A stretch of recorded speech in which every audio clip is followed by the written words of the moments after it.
Righto, let's move my bit of solder out the way here. I've got sitting there, I'm thinking, what's that bit of rubbish there? Righto, try again. Okay, this is the Kenwood TS830. We've got a spare one sitting here, and just been going over it a bit over the last hour, and yeah, she's not too bad. A lot of people collect 530s, 830s, 520s, 820s, etc. And they've become a very cultish sort of radio, the 830, to a certain extent. I've got a full lineup of the 830 Gold Edition over here, which I think I've mentioned before, and you know, you can certainly build quite a station with adding ATUs and speakers and bits and pieces. Anyway, this here is the TS830S. I've just been having a quick fire up on it. This one is going to be sold, so it is spare to us, so I thought I'll make that clear early in the piece. And comes with a very nice Kenwood microphone, and drives very well actually. Just having a look at that. 1, 2, 3, 4, 5, 1, 2. It's just a tad, just 98.9 watts or something. But yeah, certainly driving well. 1, 2, 3, 4, 5. I'm just a little bit off frequency there with my monitor, just a tad, but very, very minor.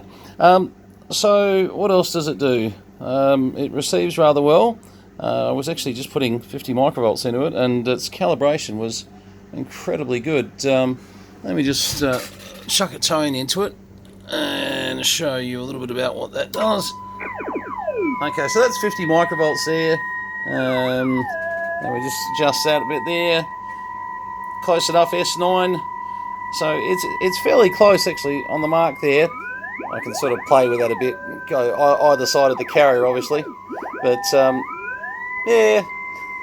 Anyway, what you're more interested in is what does it do at the other end of the spectrum. Let's have a look at 0.5 microvolt, turn that volume down there. And actually we've got quite a nice ability to hear that. I'm actually putting an FM signal in the moment, hence the frequency difference. But yeah, no, that's sounding right. I might just pop an antenna on it and just see if it hears anything in real life. Just having a little wander around the band, just see what's... There was someone on 7115 before, but it's gone a little bit quiet for the moment. The reason I know that is I was out in the shed, I actually heard them.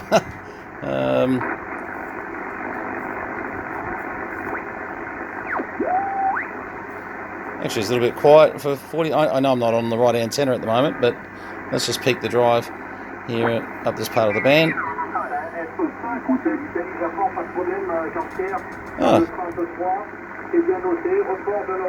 This is off a bit of wire as a French station. Now, of course, it could be New Caledonia, it could be anywhere. But I know for a fact I'm on a 10 metre antenna at the moment, so we're going to be a little bit average on what we're receiving. See what else is about, but no, she's a little bit quiet. Anyway, obviously it does 160 right through, as you see, through to 10 metres once we get there. Has the bark bands fitted, of course, and has no modifications apart from a good modification. It's got the K4 Echo Alpha Alpha relay kit being put in it, which anyone knows anything about some of these Kenwoods, yes, they used to have a bit of an issue with their transmit receive relay giving trouble. This one's had the K4 EAA kit fitted, which is when I had the covers off, actually I should have sort of shown that, but it's a great little kit because it builds in a lot of redundancy and saves you having any issues later on down the track. The only negatives, it has had a respray at some stage. Look, you know, a good respray, it's fine. I'm actually not too unhappy with what I can see here. But you know, that's about the only non-standard thing that I would say, hey, you know, for the pure collector, like, I must admit, I do like genuine covers, you know, even when the job's been done relatively well, I tend to like, you know, genuine covers. But look, that's me being really, really fussy here. The actual radio itself seems to operate actually quite well, and not that I'm able to. I'm just actually thinking about just going and changing the antenna actually. But all the various functions, fast AGC, etc. They actually have a really good processor on these things, to be fair. If I just go to, oops, wrong way. Let's go right down about 7100 for a minute. I'll just tune up again just to make sure.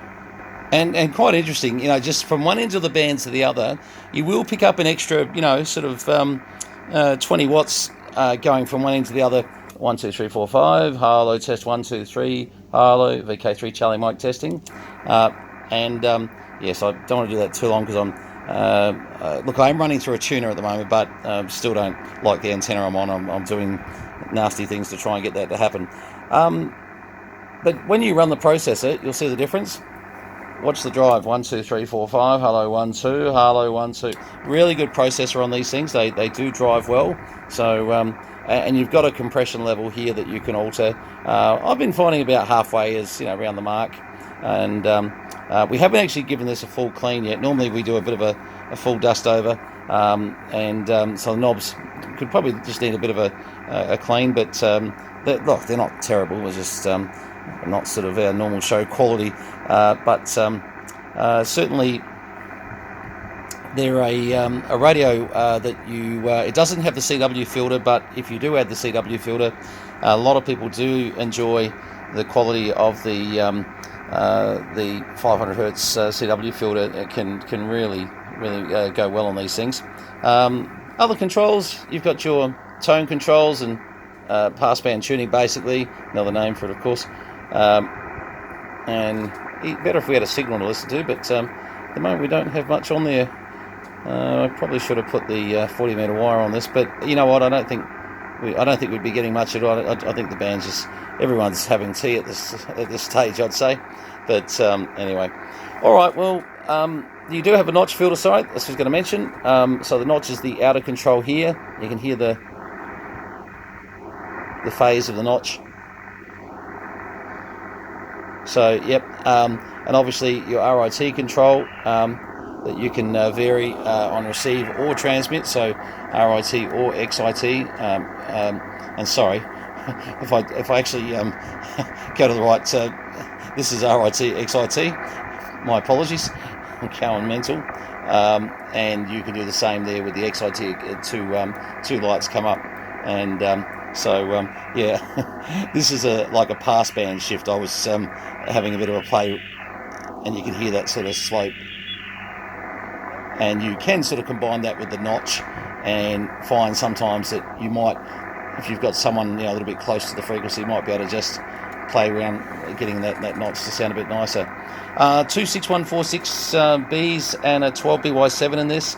I've actually put another set in this. I wasn't completely happy with the set that was in there. But I've got to be honest, it's not a new set. It's a set that I had from another radio, but it's getting its 100 watts. It's like 2 watts off, I think, from memory. So it's pretty close to where we'd want it. I always suggest not to run the bias too high on them. Some people will try and just get that little bit extra. I think sometimes this just is delaying. Well, sorry, actually it's doing the opposite. It's making it the life a lot shorter on some of the tubes. So certainly running at 80 to 100 watts all day is fine. That's no props. But some people are sort of trying to drag 118, 125 watts, and things do get a bit warm when you're doing that. So probably not always the way to go. So look, clean enough radio. We'll get it up on VK Classifieds, I think, on Alan VK2CA's site, and if someone's interested, certainly have a look for the ad there, and we'll get this one shipped out. We're kind of suggesting insurance these days, if you can see yourself doing that. Either that or arranging to have someone pick it up and get it to you. We're having a little bit of trouble with Australia Post at times. No matter how good we pack things at times, just be aware that it's probably insurance is a good option to take. And I must admit, we've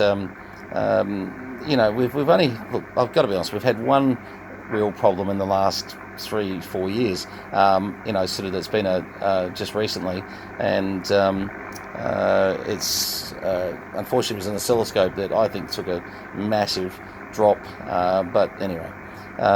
We pack these things as good as we can. Unfortunately, Australia Post, we just can't be responsible, couriers, etc. So you are welcome to, come and pick it up, or have someone pick it up for you. It's certainly not an issue, but there are limitations to what we can do after it leaves us, of course. So there's my suggestions. The other one I've got to really make sure that we've had a lot of inquiries lately. Hi Brenton, I'm going for my F call very soon, and I saw you had this radio. Look, that's fine, but at the moment, under the Act, and have a look at section 46, 158 and 160, and you'll understand why we need to know that you've got an amateur licence for our own protection, and certainly, look, I've taken advice on this, admittedly from ACMA. You might say, well, that's biased advice. Well, they're the people that are going to find me. So please, I can only sell this to amateurs, and that's sort of, if you are going for your F-call, I'm happy to hold it here for you. You can put a deposit on it. I don't need the money as such. I just, need to know it's going in the right hands. So, please, I'm happy to talk to you if you're going for your license, but just realise that, in all honesty, I don't want to be prosecuted at the moment, and let me tell you, the new Act is coming, and there will be, whilst there's a little bit of confusion at the moment, I guarantee you, with the new system coming in next year, there won't be any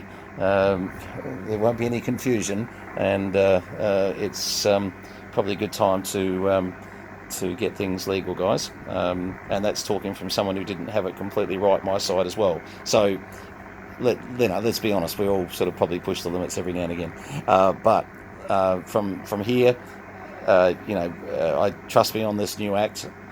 It's going to be gruesome, and it's going to have it's going to bite. So we're needing to comply with it just like everybody else.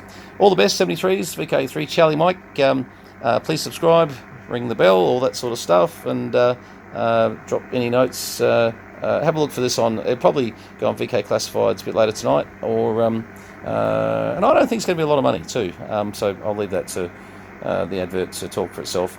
But also I'll probably chuck it up on VK Classifieds and Aussie Pickers.